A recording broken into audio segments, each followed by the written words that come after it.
Hi, I'm Rob. And I'm Rob. And this is Ask Rob and Rob.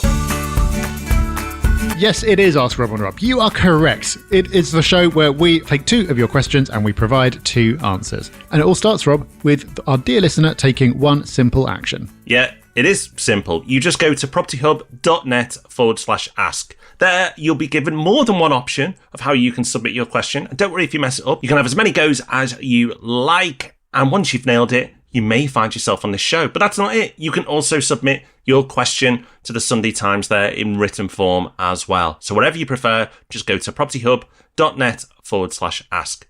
That is what Vernon's done. So let's listen to his question.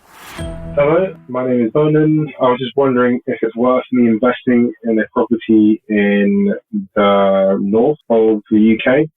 Let's say I have a deposit worth about 15 grand and I make about around average salary in London. Is it worth me saving up for a few more years to get a property, or is it worth thinking about investing in a property in the north? Okay, thank you very much and bye. Vernon, thank you for your question. Vernon, it probably is possible to make an investment in the north for 15k. I say probably because it would be really tight, because you normally, with buy-to-let, need to put 25% deposit down. So that would mean it would be a 60k property. But then you, of course, have other costs as well. You have your solicitor's costs, your stamp duty, and so on. So realistically, you may see a decent proportion of that 15k being eaten up by costs. So let's be generous and say you only have 2.5k costs, so that gives you 12.5k. So that would be a property worth 50k. Now, are there properties worth 50k out there? Yes. Should you invest in it? Probably not. They will be some of the cheapest properties in the country. And they're the cheapest for a very good reason. It's because people aren't willing to pay more for them to live there. And as simple as that sounds, that's a great guide.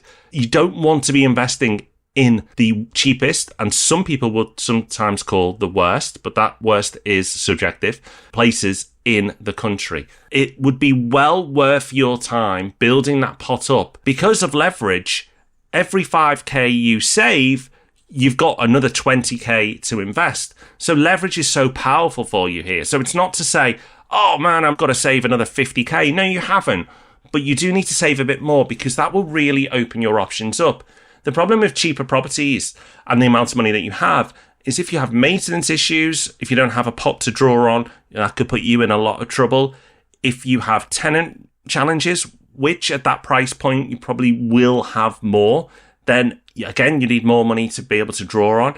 It could ruin your experience of buy-to-let. But I completely understand this. Unfortunately, a lot of people seem to base their experience of buy-to-let on their first investment. So if you have a great first experience, you're more likely to go on and build a portfolio. And if your experience is a bit meh, or even worse, then you may be put off from building your portfolio because you think, oh man, property's really hard. And the truth is, it's not super easy or super hard. It's a bit challenging, but worth it. And that's probably how to summarize building a portfolio. And if you've got 10 properties, you can see that. You'll have 8, 9 giving you no trouble at all, and 1 giving you a bit of a headache. That's pretty much how it'll work out. So be careful with your first property investment, because unfortunately it will shape your opinion on buy-to-let moving forward, even though I've told you that you shouldn't base it on your first investment. So to make your life as easy as possible, continue to build that pot, invest it if you like in other things as you build it, and then once you've got a bit more, it will really open your options up. But I wish you the best of luck. Great advice in there for you, Vernon. Good luck with your investments. And let's hear our next question from Dan. Hi, Rob and Rob. Dan from Southampton here. Thanks for all the content. I'm at the start of my investing journey and I'm looking for some guidance. I've spoken with a few mortgage brokers, but none of them have specialised in buy-to-let. How important would you say that is? And how important would you say it is for a broker to be local to the area that you're looking to invest in? Cheers. Dan, really important question. And for me, one of these factors is important and one of them is not. How important is it that they've specialised in buy-to-let? Very, very, very, very. Arranging a buy-to-let mortgage is completely different from residential. The criteria are completely different, the lenders are often different, and the challenges you'll come up against are different. Of course, someone who does 80% of their business on a residential basis can put through a buy-to-let application. Of course they can. But will they be the best person to be on your side if particular challenges come up? No, they won't. Will they be the best person to gently guide you and give you the benefit of their expertise? No, because they won't have seen hundreds and hundreds of buy-to-let transactions and how they've worked out over time.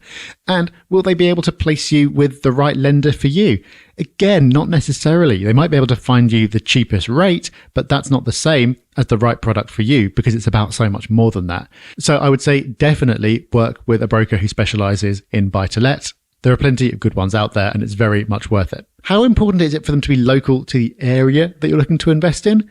For me, not at all, with a couple of caveats. Of course, if you are investing in an area and it's not an area that you know, it's an area that you're setting out in for the first time, then having someone in that area who has local knowledge would be helpful. And if that's your broker, then that could be to your benefit. So that would be a nice to have, but it's personally not something that I would go out looking for. Very occasionally, you can get issues when all the parties in a transaction are spread out in completely different parts of the country from each other. So if you're in Southampton, the property's in London, your broker's in Carlisle, and your solicitor is in Hull, it's possible, it has happened in the past, that a lender can look at this and go, what's going on here? Is there something funny going on that I should be aware of? That's very rare, and a good broker who specialises in buy-to-let will have made the circumstances clear to the lender at the start and be able to smooth that over. So I've seen it raised as a question before, but I've never personally seen it as being a reason for a mortgage offer being pulled. And especially by the time you get to the point where you're working with a particular broker or solicitor regularly, it's a very easy matter of, well, this is who I always work with, and lenders will be able to see the pattern. So for me, Dan, where the broker is doesn't matter. What the broker does and what they specialise in really, really does. Great advice. And I will give you some more great advice. Make sure you join us on Thursday for the Property Podcast because we've got a great episode coming up. And you'll find us in the Sunday Times where we'll be answering more of your questions there. And of course, back same time, same place next week, answering more of your questions here. So loads of options for you. Until those momentous events take place, take care, have fun. Bye-bye. Bye-bye.